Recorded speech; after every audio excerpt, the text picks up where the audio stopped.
Hi friends, welcome back to my channel. നമുക്ക് ഇന്നിതാ ചോറിൻ്റെയും കഞ്ഞീൻ്റെ കൂടെ ഒക്കെ കഴിക്കാൻ പറ്റിയ ഒരു കിടിലൻ റെസിപ്പി ചെറുപയർ തോരൻ തയ്യാറാക്കിയാലോ. അപ്പോൾ എൻ്റെ ചാനൽ ആദ്യമായി കാണുന്നവരാണെങ്കിൽ ഒന്ന് സബ്സ്ക്രൈബ് ചെയ്യണേ.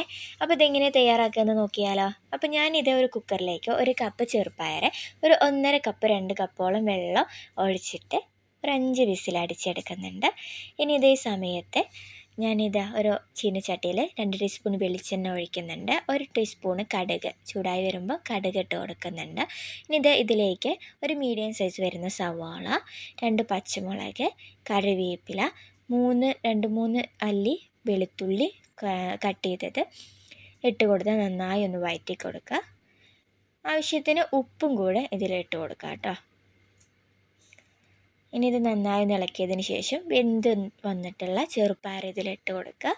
ഇനി ഇതിലേക്ക് ചൂടായി വരുമ്പോൾ 2 പിടി തേങ്ങ കൂടെ ഇട്ട് കൊടുക്കാവുന്നതാണ്. നന്നായി ഒന്ന് വഴറ്റി കൊടുക്കുക. ജസ്റ്റ് ഒരു 5 മിനിറ്റ് ചെറിയ ലോ ഫ്ലെയിമിലിട്ടിട്ട് മൂടി വെച്ചിട്ട് ഒന്ന് പാകമാക്കിയാൽ നമ്മുടെ കിടിലൻ ചെറുപയർ തോരൻ ഇവിടെ റെഡി ആയിട്ടുണ്ട്. എല്ലാവരും ട്രൈ ചെയ്ത് നോക്കുക. വീഡിയോ ഇഷ്ടപ്പെട്ടാൽ സബ്സ്ക്രൈബ് ചെയ്യാൻ മറക്കരുത്.